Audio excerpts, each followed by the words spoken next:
ওকে, তাহলে আমরা এখন পরের টপিকে যাচ্ছি। আর আমি আগের ক্লাসের পিডিএফ ফাইলগুলো গ্রুপে দিয়ে দিব। আর তোমাদের আগের ক্লাসে ওই শনিবারে যে ক্লাসটা হয়েছিল ওইখানে মনে হয় আমি তোমাদেরকে অ্যাডমিশনের কিছু এমসিকিউ শিট দিয়েছিলাম, ওইটা পরের ক্লাসে নিয়ে আসবা। আচ্ছা দেখো, তাহলে আমরা আজকে যেটা শিখবো সেটা হচ্ছে কি অংশীদারি ব্যবসা হিসাবের অনুপাত সংক্রান্ত যে খুঁটিনাটি ম্যাথ সংক্রান্ত আছে। এখান থেকে কিন্তু তোমাদের একাডেমিকে ফাইনালে অনুপাত থেকে এমসিকিউ আসতে পারে, আর সাথে সাথে হলো কি অ্যাডমিশন টেস্টও এমসিকিউ জায়গা থেকে আসে। তাহলে দেখো, আমরা এখান থেকে দুই ধরনের অনুপাত শিখবো। একটা হচ্ছে কি নতুন অনুপাত বের কীভাবে করব, আরেকটা হচ্ছে ত্যাগ বা অর্জন অনুপাত কীভাবে বের করব। এখানে আমরা দুইটা টেকনিকের মাধ্যমে শিখব। নতুন অনুপাত যদি বের করতে হয় তাহলে আমরা গুণ করব সোজাসুজি আর ত্যাগ অনুপাত, অথবা যদি আমাদের বের করতে হলো অর্জন অনুপাত তাহলে আমরা কোনাকুনি গুণ করব। তাহলে দেখো, প্রথমে আমরা তিনটা সম্পর্কে একটু ধারণা নিই। নতুন অনুপাত জিনিসটা কি, ত্যাগ অনুপাত কি, আর অর্জন অনুপাত কি। প্রথমত হচ্ছে নতুন অনুপাত হলো, এটা কেন নির্ণয় করতে হয়। ধরো আমার ব্যবসাতে দুইজন অংশীদার আছে, এখন আমরা ব্যবসাতে আরেকজন অংশীদার হিসাবে নিয়োগ করলাম, ধরো মিস্টার ডি। ও যখন ব্যবসাতে আসবে তাহলে তো আমার রেশিও আর এবি থাকবে না, নতুন করে যেটা রেডি হবে সেটা হচ্ছে কি এবি ডি। তাহলে এখানের জন্য যে নতুন অনুপাতটা আমার নির্ণয় করতে হবে, এটা করার নিয়মটা কীভাবে শিখবো। সেকেন্ড হচ্ছে ত্যাগ অনুপাত কি। ত্যাগ অনুপাত হলো,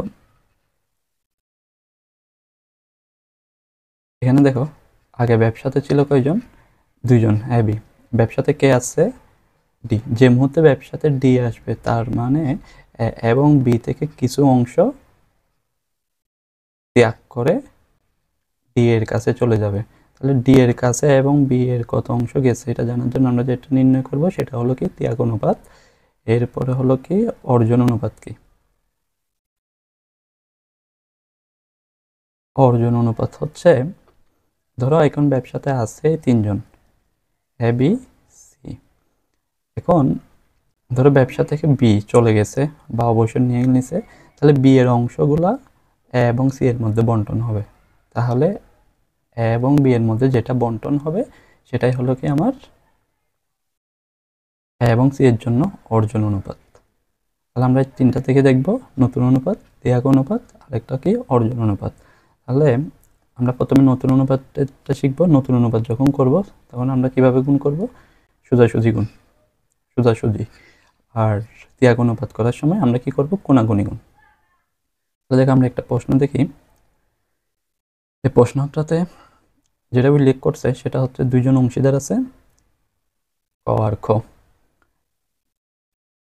তাদের অনুপাত হচ্ছে। তাহলে দেখো আমরা যদি এই ম্যাথটা একটু বিশ্লেষণ করে করি, ক আর খ দুজন অংশীদার, তাদের অনুপাত হচ্ছে 3:2। এখন ওরা ব্যবসাতে গকে আনছে, এখানে একটা তথ্য মিস আছে। ধরো গকে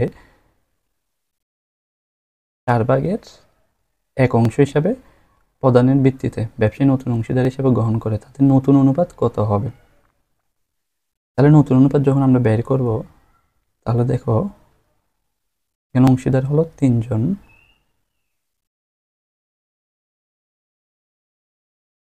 তাহলে ক আর খ হলো কি পুরাতন অংশীদার। তাহলে পুরাতন অংশীদারের ক্ষেত্রে আমরা যেটা করব, ওদের অনুপাত কত, 3/2 হলো 5/3 অংশ, আরেকটা হলো 5/2 অংশ। গ এর অংশ কত, গকে বলছে কি 4/1 অংশ দিবে বলছে, 4/1। তাহলে আমরা কি করলাম, ওর ক্ষেত্রে 4/1 গুণন।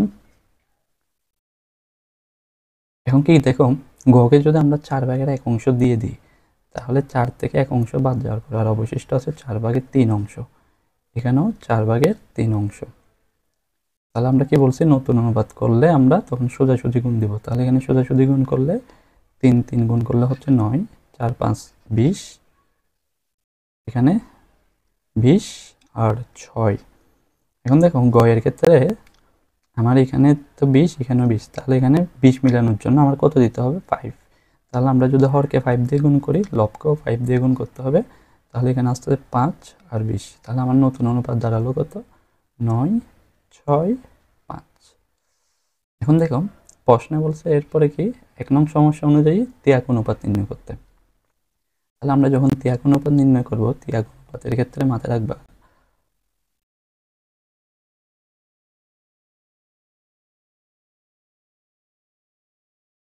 সূত্র হচ্ছে কি পুরাতন অনুপাত মাইনাস নতুন অনুপাত।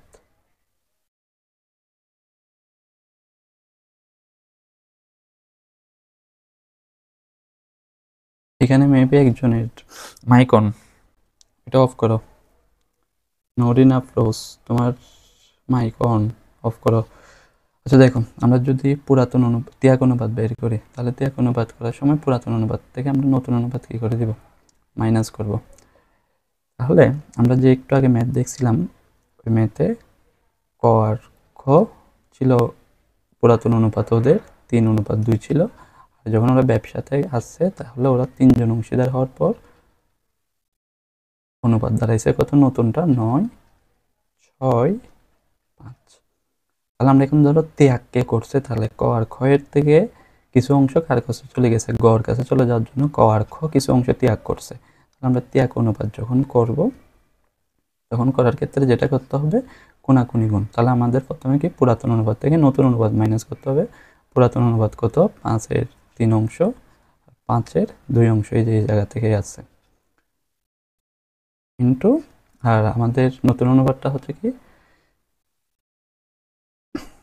20 আর 9 অংশ আর 6 অংশ।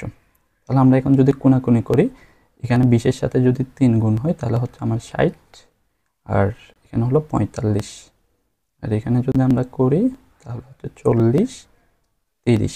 তাহলে ক থেকে ত্যাগ করছে 10 অংশ, আর ক থেকে ত্যাগ করছে 15 অংশ।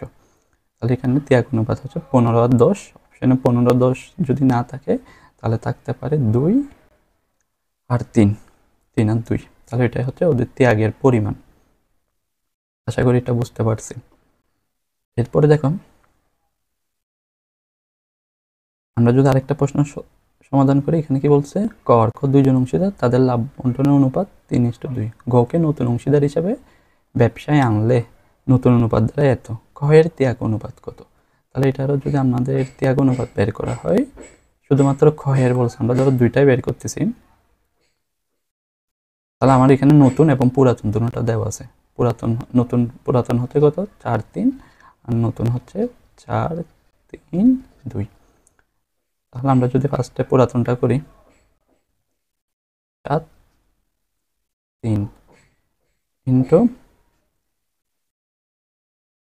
9/4 অংশ আর 3, তাহলে এখানে 36 মাইনাস 28, এই যে আমরা কোনাকুনি গুণ করছি। এরপরে এখানে গুণ করলে 27 মাইনাস 21, তাহলে এখানে হচ্ছে কি 6, আর এখানে হচ্ছে 8। তাহলে এটাকে যদি আমরা আরো ছোট করি, 8-6, তাহলে দাঁড়ায় 4-3। তাহলে ওইটাই হচ্ছে ওদের কিসের পরিমাণ, ত্যাগের পরিমাণ। আশা করি এতটুকু বুঝতে পারছো। এখন কারো প্রশ্ন থাকলে করতে পারো মাইক অন করে। কারো প্রশ্ন থাকলে হ্যাঁ বলো। আচ্ছা, অর্জন অনুপাত আসতেছে, এরপরের মেতে আসতেছি। আশা করি সবাই বুঝছো তো।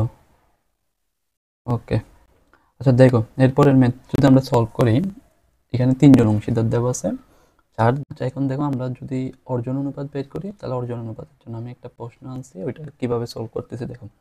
তাহলে দেখো, এখানে ব্যবসাতে ছিল কয়জন, 3জন। তাহলে 3জনের মধ্যে ক, খ, গ ওদের অনুপাত ছিল 4-2-1। এখন ব্যবসা থেকে চলে গেছে খ, তাহলে ও যখন ব্যবসা থেকে অবসর গ্রহণ করছে, এখন ব্যবসার মধ্যে আছে কে, ক আর গ। তাহলে ক আর গ এর মধ্যে ক এর কিছু অংশ যদি চলে আসে, তাহলে চলে আসার জন্য ওরা কিছু অংশ কি করবে, নতুন করে অর্জন করবে। অর্জন অনুপাত বের করতে গেলে কি প্যাটার্নে করা লাগবে, তাহলে এটা ছিল কিন্তু পুরাতন অনুপাত এখন, আর এটা হলো নতুন অনুপাত। তাহলে আমরা যদি এখানে করি, টোটাল 7/4 অংশ আর 7/2 এর সাথে ক্যালকুলেশন যদি করি, আমার নতুন অনুপাত দাঁড়াইছে কত? 3/2। তাহলে 5/3 আর 5/2। তাহলে এখানে যদি করি 21 - 20, আর এখানে আসবে 14 × 10। তাহলে এখানে হচ্ছে কত? 1, আর এখানে হলো 4। তাহলে ওদের অর্জন অনুপাত দাঁড়াইছে 1:4। আশা করি এটা বুঝতে পারছি। এরপরের প্রশ্ন ক্ষেত্রে দেখো, আমরা টোটাল এখানে প্রশ্ন সমাধান করছি কয়টা? 3টা। তাহলে যেটা মাথায় রাখবা, 8গুলো শিট থেকে করে নিবে একে প্যাটার্নেরই। যদি আমাদের কোনো সময় কি বের করতে বলে নতুন অনুপাত, তাহলে আমরা কি করব? সোজাসুজি গুণ করব। আর 3 অনুপাত যদি বের করতে বলে তাহলে কোনাকুনি গুণ করব। এখন দেখো, আমরা যদি পরীক্ষায় এমসিকিউতে অনেক তাড়াতাড়ি করতে চাই তাহলে কিভাবে করব? তাহলে আমরা যদি পরীক্ষায় এটা তাড়াতাড়ি সমাধান করতে চাই তাহলে আমরা যেভাবে করব, আমি এটা একটু মুছতেছি, খেয়াল করবা। এখন দেখো, এখানে গকে ধরে নাও 5/1 দিছে। তাহলে আমার ব্যবসাতে ক আর খ 2জন অংশীদার আছে, ওদের অনুপাত হচ্ছে 3:2। আর ব্যবসাতে এখন 3জন, ক, খ, গ। তাহলে যেটা করবা, যে অংশ ওকে দিয়ে দিচ্ছে 5/1 দিয়ে দিচ্ছে 1 আর অবশিষ্ট আছে 4। তাহলে 3-এর সাথেও 4 গুণ, 2-এর সাথে 4 গুণ। তাহলে আমার 3-এর সাথে 4 গুণ করলে 12, আর এখানে হচ্ছে 8। আর গড়টা কেমনে বের করবা? এর আগে যে অনুপাত যে জোনটা আছে জোনটা যোগ করবা। 3, 2, 5, 5-এর সাথে ওই অংশটা কি করে দিবা? গুণ করে দিবা। গুণ করলে কত আসতেছে? 5। তাহলে আমার নতুন অনুপাত দাঁড়াইছে 12, 8, 5। এটা শর্টকাটে করার ট্রাই করবা এইভাবে। আশা করি সবাই বুঝতে পারছো। প্রশ্ন থাকলে বলবা। হ্যাঁ, ওই যে আমি শীটের যে প্রশ্নগুলো দিছি, তোমাদের এডমিশনের কিছু প্রশ্ন আনছি, ওই দিন শনিবারে দিছি, ওইগুলো করে নিবা সব। প্রবলেম থাকলে তো বলবা গ্রুপে। হুম। আচ্ছা, আমরা পরের টপিকে আসতেছি। 5 মিনিট। ওকে, তাহলে।